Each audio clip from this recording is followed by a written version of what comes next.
So, welcome everybody. I'll say who I am. I'm Jo Molt. I am a Professor of French at King's College London, and I'm the Director of the London Arts and Humanities Partnership.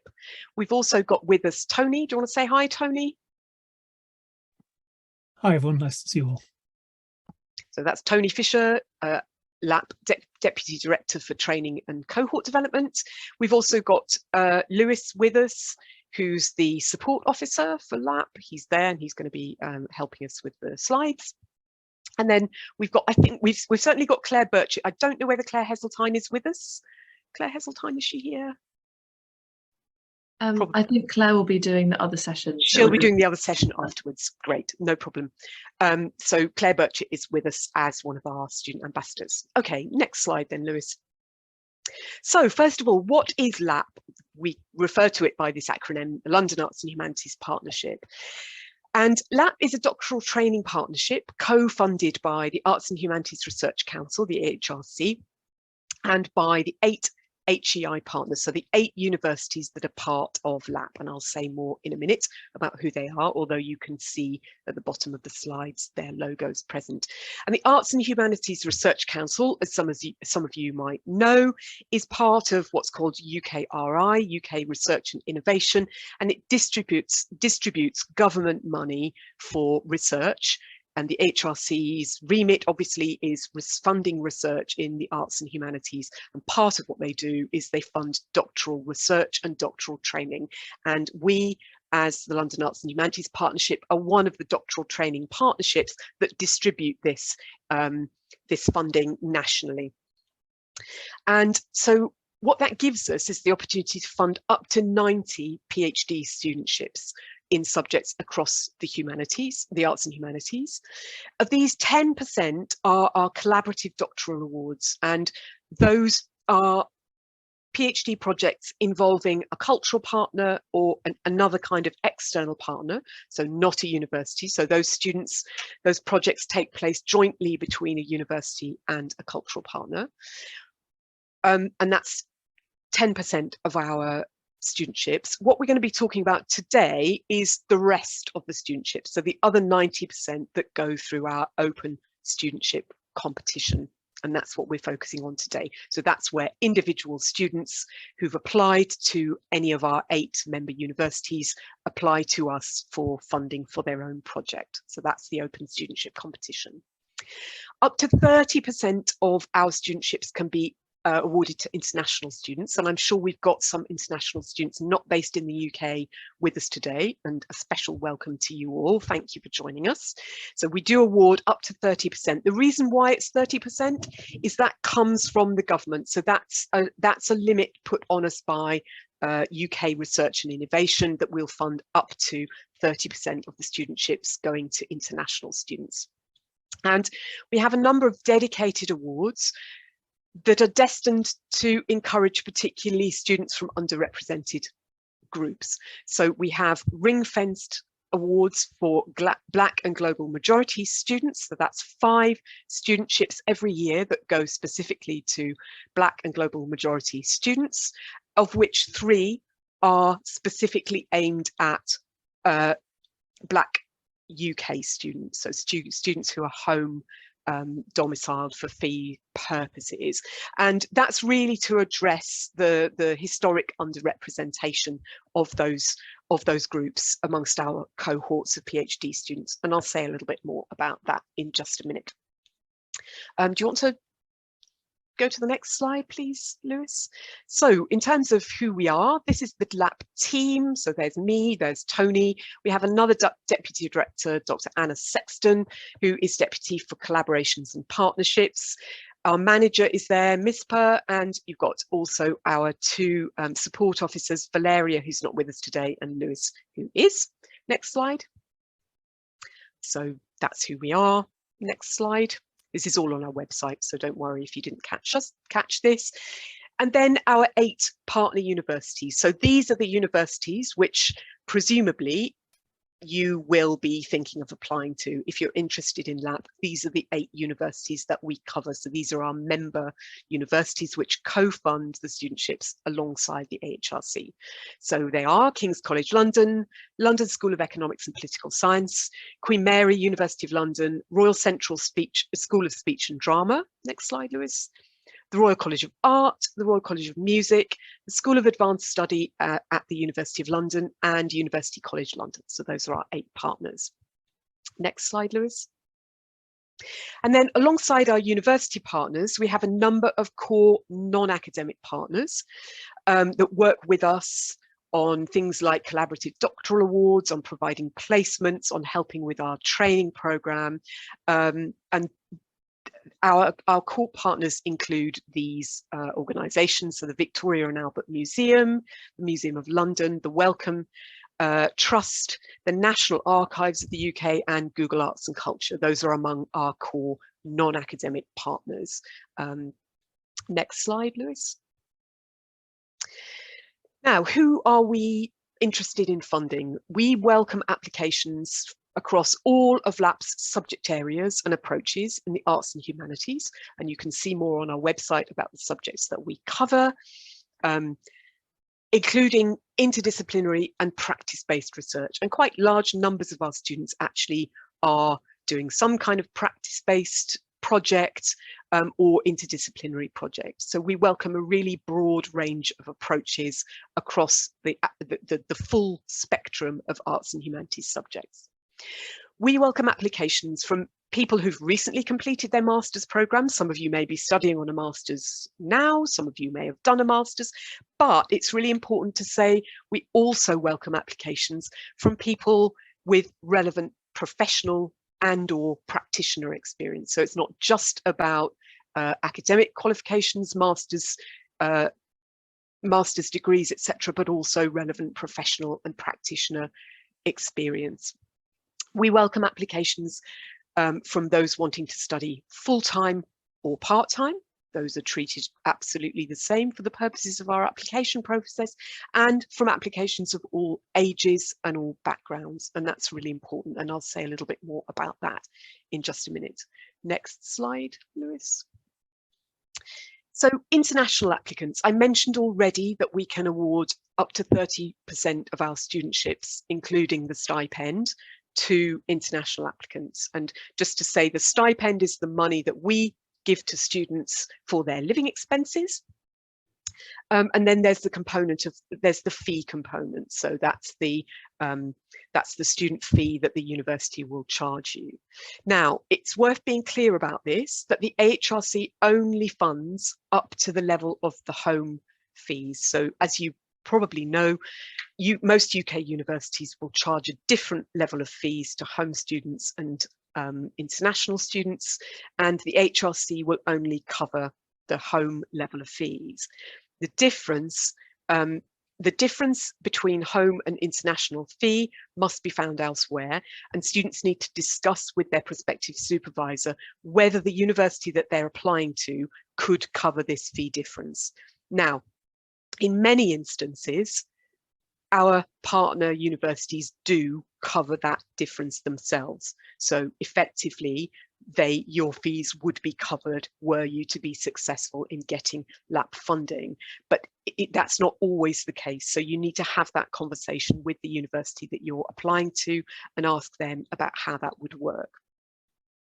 And we do encourage all international applicants to apply for additional funding sources where those are available. So if there's funding available, for example, in your home country that can help you towards studying in the UK and in covering the difference between home and international fees, we do encourage you to apply to those sources, as there's no guarantee that the university you're applying to can cover those fees. I see some questions coming in about home versus international status. Lewis, are you able to have a look at those, and any that you're able to answer? We will take questions at the end. I'm going to press on for now, just so that we cover the basics, and we will get to those questions at the end. Okay, next slide, please, Lewis. Yeah, I mentioned earlier our Black and Global Majority Awards. So the logic behind this is that structural inequalities in education have resulted in the underrepresentation of Black and Global Majority doctoral students in the UK, and we're committed to increasing the number of awards made to British Black students and to Global Majority doctoral students. So that's why we have a minimum of 5 students that will be awarded to home fee status Black and Global Majority applicants. And we aim to award a minimum of 3 of these to Black British applicants. And there's a space on the form that you can indicate whether you are eligible to be considered for these awards. It's worth really emphasising, though, that this is a minimum and not a maximum. We're not at all saying that this is, you know, that we're only funding, for example, 3 studentships to Black British applicants. This is a minimum as a way of helping us to increase the representation of students from these groups amongst our PhD student cohorts. So next slide, please, Lewis. So what are the studentships? Sorry, just one moment. Just making sure that I'm on the right page. Yeah. So what do we give? What does the studentship consist of? So we give funding for 3 years for our open competition studentships. It's a little bit longer. It's 3.5 years for our collaborative doctoral awards, which I mentioned earlier, just because of the complex nature of those projects. So that's 3 years for full-time, or the part-time equivalent, which would normally be 6 years worth of part-time study, with the possibility of a further 6 months funding if you need to do some extended training, or if you want to do a placement, and I'll say a word about placements in just a minute. If you do get an extension, the final submission deadline for your PhD itself remains the same. So in most of our partner universities, that would be up to 4 years. You would have up to 4 years in which to submit your PhD from starting if you're a full-time student, and usually it's 7 years if you are a part-time student, although that can vary. So your submission deadline remains the same. That's governed by your university. Our funding is 3 years or 3.5 years for the CDAs, with the possibility for that 6 months extension. Students who've already completed 1 year full-time or up to 3 year part-time, those students can apply. So if you've already started your PhD, you can still apply to us for funding. And funding will cover the remaining period of the study. So if you like, you don't then get the full 3 years full-time or 6 years part-time, but it would be the corresponding amount that you still have to run on your PhD. Next slide, Lewis. Our commitment to equality, diversity and inclusion. I hope you will already have got a sense that this is a very important part of our activity. We have a strong commitment to promoting and supporting equality, diversity and inclusion. We're committed to the provision of equality of opportunity for all our applicants, students and staff. We're committed to a community in which all people can learn, work and interact freely without fear of discrimination, prejudice or harassment. And all applicants, students, staff, supervisors and stakeholders will be treated equitably and will not be accorded less favourable treatment on the grounds of any of these characteristics: gender, marital status, sexual orientation, gender reassignment, race, colour, nationality, ethnicity, national origin, religion, philosophical belief, spent criminal conviction, age or disability. So that's our core statement on our commitment, our principles in terms of equality, diversity and inclusion. Next slide, Lewis. Yeah, training. I'm going to hand over now to Tony, who is going to talk a little bit about training, because that's an important part of what we provide. Indeed, thank you, Jo. So just to sort of pick up from what Jo said at the beginning, obviously we're a doctoral training partnership. So these are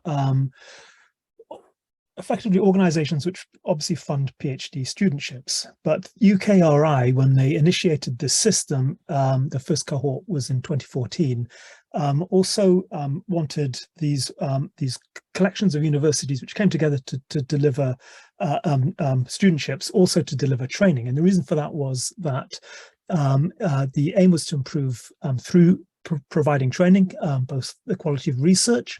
There's a huge amount of evidence to show that, slides are flipping around a bit crazily there. There's a huge amount of evidence to show that in the process of doing your PhD, engaging in training actually increases the submission rate, and it also increases the experience of being part of a kind of a cohort. By engaging with training, you're also engaging with other students. So those are the reasons why it sort of came into being. So obviously, as a DTP, we're required to provide that training, and also we expect students to engage with that training. So the training which we offer basically occurs across these several planks of activity. One of the kind of the specific things that LAHP provides students with is the opportunity to learn a new language. So that's delivered for us by King's Centre for Modern Languages, and we have opportunities for students to engage in learning languages from French, German through to Arabic. We also, of course, do things such as the standard skills and methodologies you'd expect to find in research training. Joe said quite a bit about EDI. We also offer training around allyship and a number of other things to do with resilience in coping with the stresses and strains of doing a PhD, and another of a number of other sorts of opportunities around developing professional skills, networking, and careers-oriented based training. Just wanted to sort of focus on this one at the bottom here, public engagement and impact. This is another area we have quite a large suite of sessions to sort of help develop your understanding of how you engage wider publics in your research, and to understand the kind of societal or scholarly impacts which derive from the research you're doing. So you see that, so you find ways in which you can articulate its wider importance, if you like. So that's a kind of brief overshot of what we're doing in terms of the training sessions. Lewis, can you go to the next slide, please? But in addition to that, we also offer other things, and amongst those are placements. So LAHP students do have an opportunity to go on placements with a range of different partners, cultural partners, such as the Royal College of Physicians, Bishopsgate Institute, and the Derek Jarman Lab, just three of the partners that placements that people have regularly attend from one year to the next. This is about gaining opportunities to experience the research in a wider context than just simply doing the PhD. Obviously, when a student leaves their PhD study, they will be looking for employment either in an HEI or in a related field where research is those skills that you develop through research can be kind of really fully employed. We also have a number of other opportunities for funding activities beyond simply doing the PhD, and there's quite a wide range of pots of funding you can access. That's funding, obviously, here it's from extensions through to specific forms of bespoke training that you might want to engage in, which is specific to your own project. Obviously, the training we offer for all students is rather more generic, so there's opportunities to really sort of like drill down into things you might need specifically for your project. We have a funding pot to develop your skills in public engagement and entrepreneurship, as well as a range of student-led activities. So one of the things which we really like to encourage our cohort to engage with is actually setting up forms of training sessions which they can offer or open out to other students. So it's, again, a great way of kind of developing a wider sense of engagement with other PhD students, and also exploring particular areas of interest that might resonate across other HEIs within LAHP and other students across different disciplinary boundaries. Lewis, next slide, please. one of the key things I mentioned earlier is cohort development.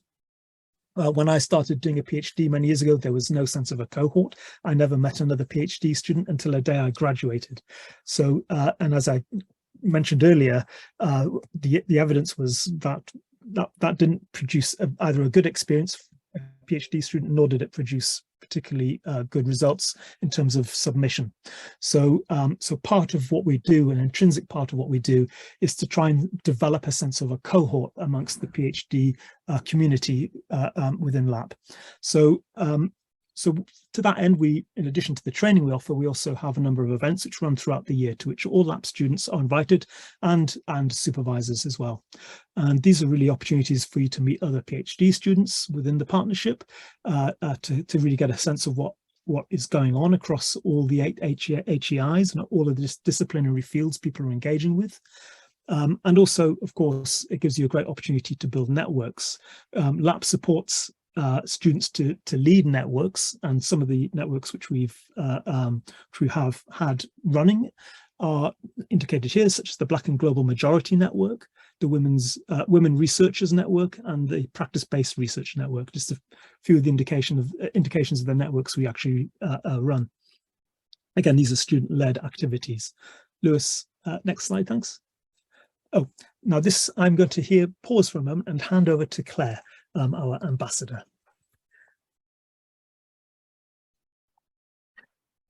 Hi, can everyone hear me okay? Yeah, cool. Thank you so much, Joe and Tony, for the presentation so far. So I'm just going to give a quick summary in 5 minutes of my experience of the application and also as a LAHP student. So my name is Claire. I'm a second-year PhD student at King's College London. I'm in the political science department, but my research also covers kind of more historical, more psychological elements. So I like to claim that I'm very interdisciplinary. I think the kind of main takeaways for me during my application process, I was lucky enough to kind of have a relationship with my supervisor already.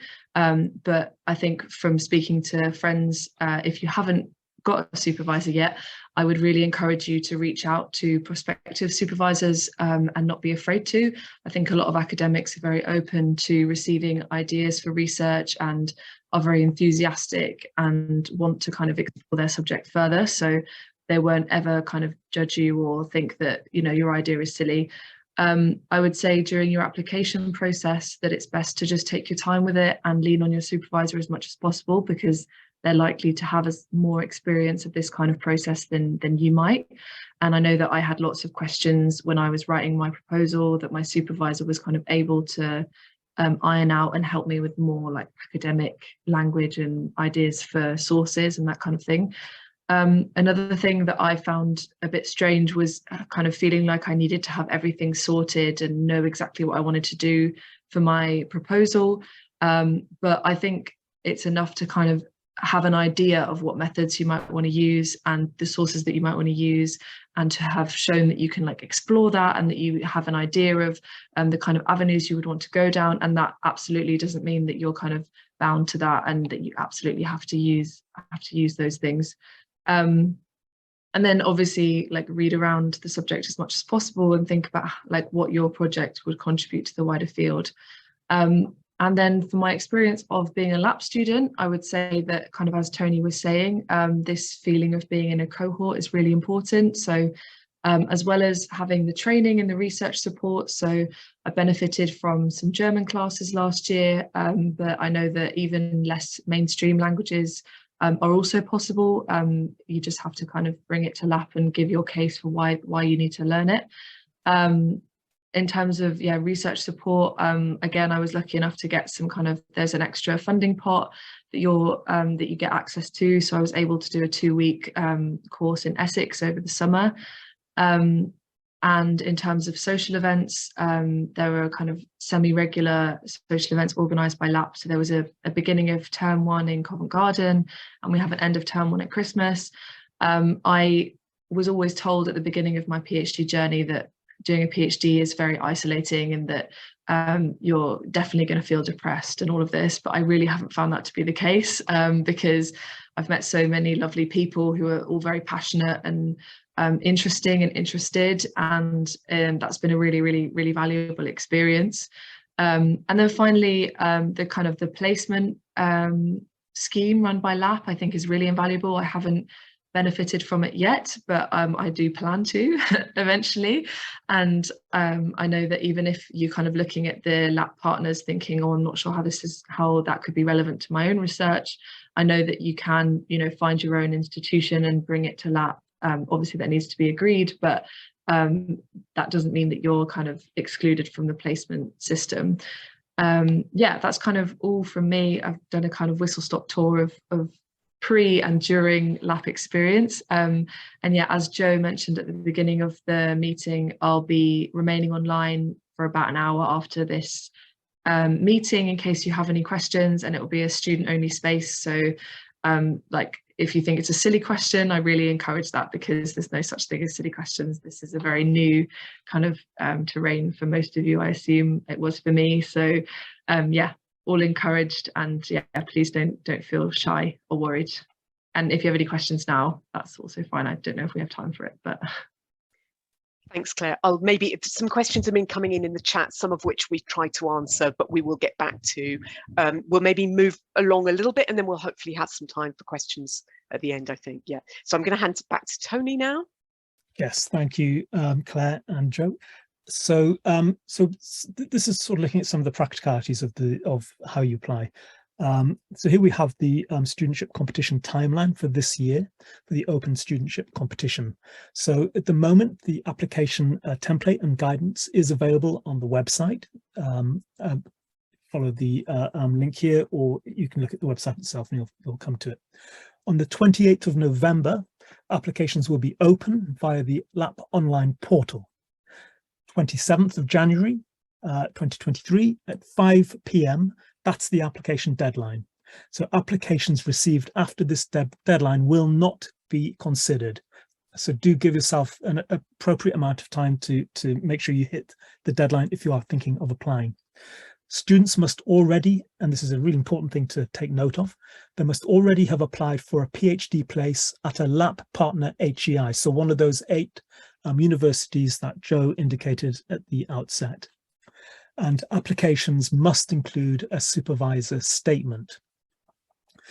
We then move to mid-March 2023. Students at this point must be in receipt of an offer for their chosen PhD program from the HEI they've applied through. And on the 29th of April 2023, what will happen then is the process of reviewing the applications will have concluded, and LAHP will offer successful candidates, will notify them of their success if they've managed to get through the process. And within 2 weeks of that, of the offer of award, students will accept or decline the offer. And so the point at which studentships begin, which will be next year, 1st of October 2023. Next slide, Lewis. What are we looking for?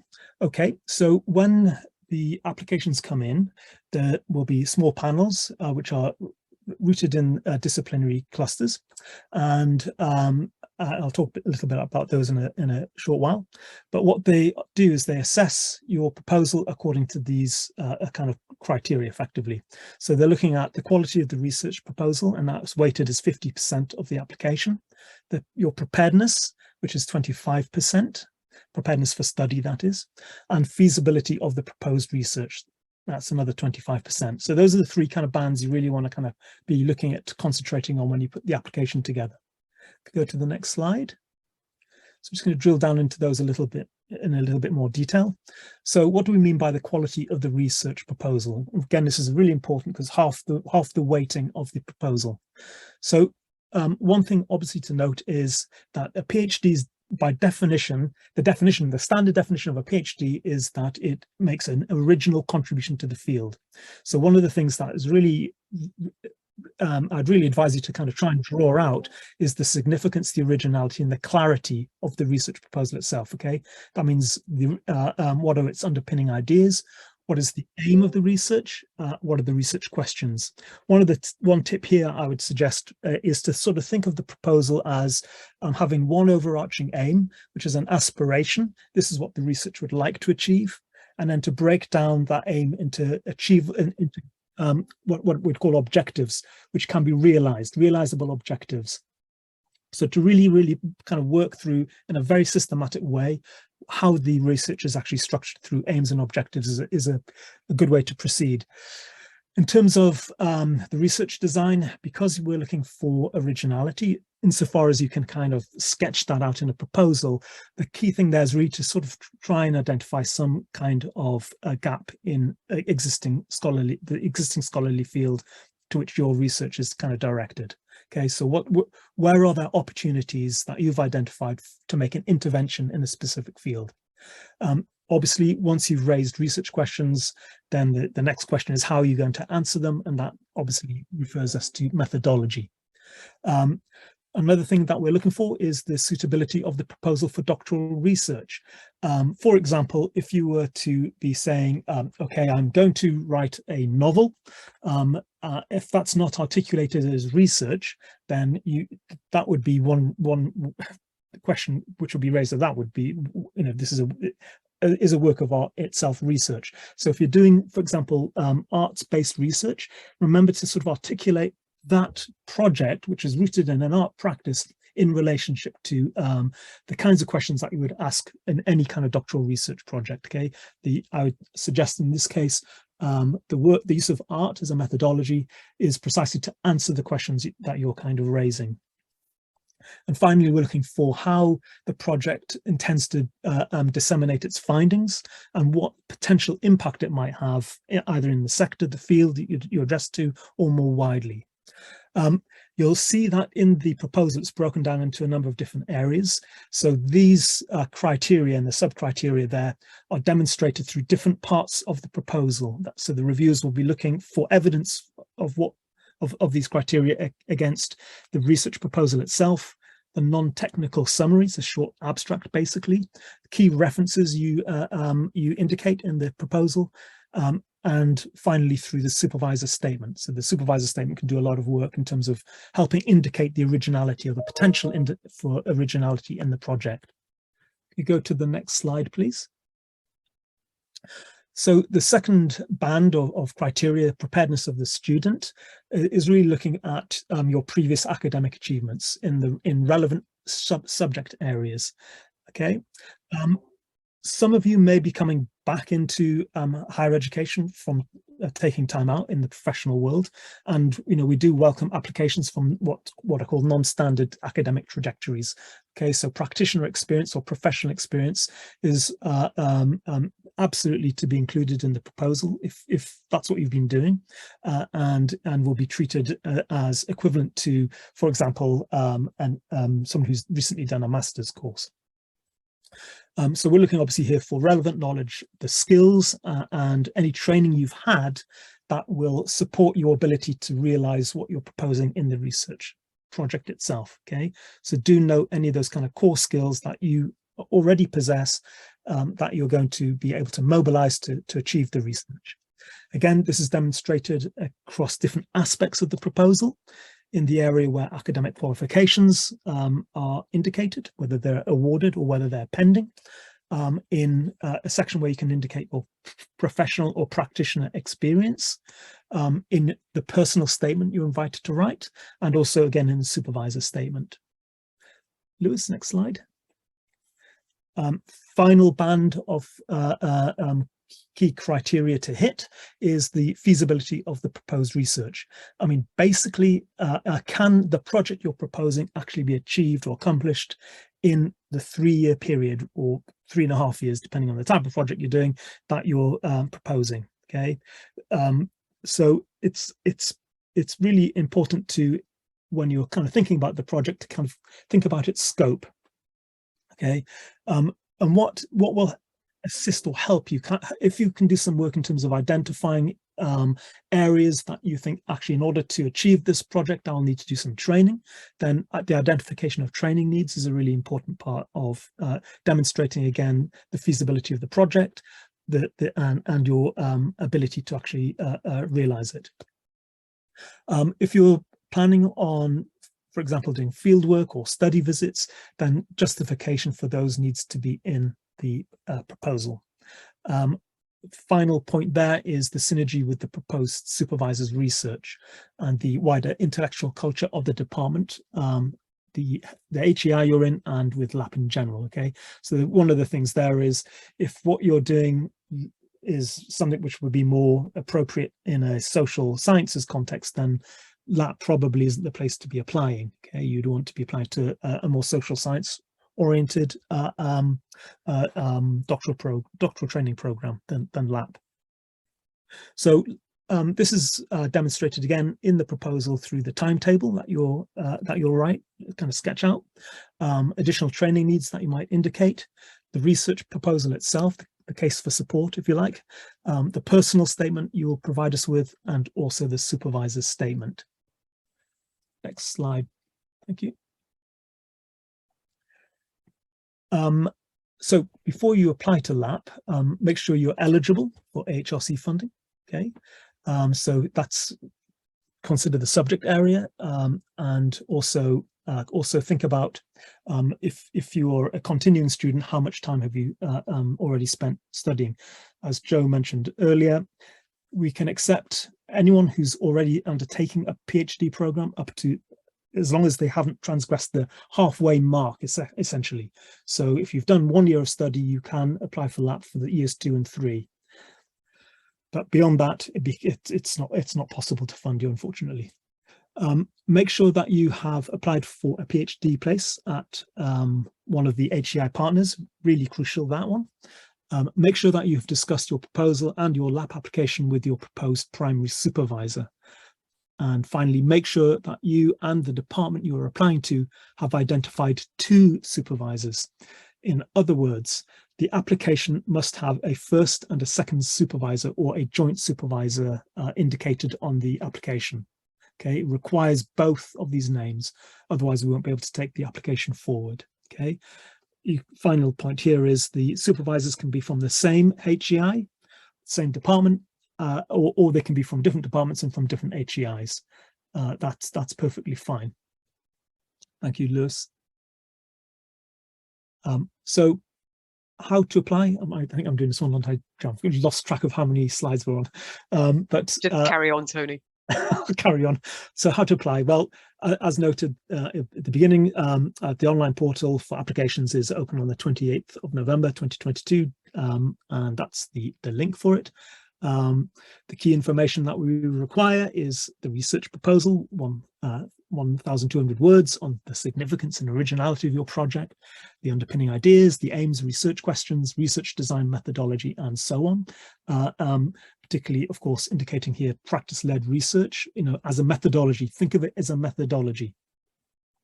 And you can indicate up to 10 key references in the proposal. Lewis, next slide. The personal statement is 600 words long. So these are some of the questions which it kind of asks you. So what knowledge, skills, and training would you bring to the proposed research? What have you already acquired? How and why is the proposed research suitable for a LAHP studentship? Okay, why does it fit the remit of LAHP? And you should look at the criteria for the HRC, for what an HRC studentship should look like, to really kind of, if you're in any doubt about whether you fit this scheme. How would you seek to benefit from or contribute to LAHP? So obviously, as Claire noted earlier, and as I've been mentioning, we're really interested in building a cohort. That is a sense of a community of researchers.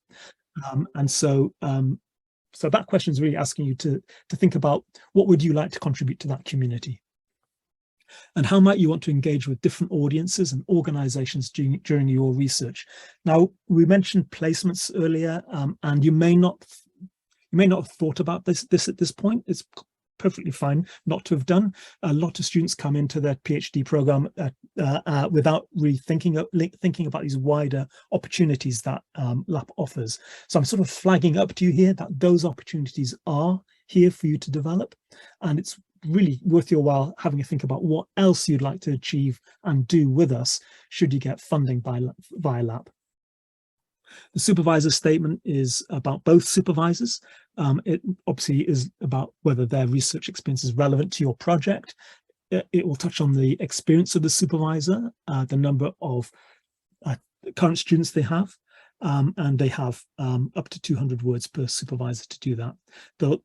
They also reflect on the in their view, what their view of the quality of the proposed research is. That's up to 300 words. The preparedness of you as an applicant, and the feasibility in their view of the research you're proposing. Thanks, Lewis. Okay, so I mentioned earlier that the when you submit a proposal, you're submitting it to for review. So the reviewing structure is a kind of a threefold process. And if you look at this slide, you'll see on the left, at the top, in the blue band at the top, it says subject area group, and there's a whole list of subjects falling underneath that. So each of the bands, colored bands, the kind of deeper blue and then lighter blue, deeper blue, lighter blue, each of these represents kind of clusters of disciplines that form through combining these subject area groups in the second stage of the process, which is the disciplinary cluster. So it starts in the subject area group, or what we call SAGs. So if you were submitting, say, to classics, your proposal would go to the classics subject area group. If you were submitting to theology, it would go to theology, and so on. What happens then is that those proposals are assessed, and a ranked list is prepared by the subject area group, and then it shifts over to the next column, which is the disciplinary cluster. That disciplinary cluster is now four groups. So you have A1, A2, B, and C, covering histories, culture, and heritage, number 1. Thought, values, and information, disciplinary cluster 2. Creative and performing arts, the 3rd one, and languages and literature, 4th one. Those disciplinary clusters comprise the heads of all of the subject area groups. So those people then move into forming the disciplinary cluster, and they take the rank lists and they produce what we call an interleaved list. So they're looking at the top ranked proposals across each of these subject area groups, and finding a way in which we can assess the quality of each of these across different disciplinary areas. But finally, the disciplinary cluster group finally produces their recommendations, and that goes to the final panel, which is at the far right of the screen, the Studentship Award panel. At that point, then the studentships are basically confirmed as per the recommendations normally of the disciplinary cluster, up to, as Joe said, the appropriate number of PhDs we're able to offer, which is around 80, 81, depending on the CDA applications on that particular year. Lewis, next slide. So final advice. Obviously, you'll see here that there's a lot of people in this room, and that sort of indicates just how strong the competition is for this scheme. Okay, so in 2022, we had 617 applications for 81 places in the Open Studentship competition. So the advice really, in addition to what I've already said, is to really start thinking about your project as soon as you possibly can. There's not a huge amount of time, but you've got time to really kind of robustly think through some of those questions that the application form is asking of you. Do look at the LAHP website, and I'd really advise you to look at it thoroughly so you understand more about what LAHP studentships look like. Okay, you can derive that information by looking at what current projects are doing. Try and identify a potential supervisor if you haven't already done so as soon as you have a project formed in mind. Okay, and then you must follow the process which is appropriate to each HEI. Every HEI will have a slightly different way of doing it. In a sense, you're following two separate processes simultaneously. There's the process by which you're applying for a studentship via LAHP, and there's the process of applying to a specific institution to do a PhD. So those two processes are separate, but they run in conjunction with each other, and they're slightly different depending on the HEI. So do get in touch with your HEI and your potential supervisors as soon as you can. Do take your time in writing your research proposal. Make sure it's clear. I would strongly advise you to get somebody else to read it before you submit it, so you get some feedback on it from somebody other than yourself, and just ask them, is it clear what I'm proposing?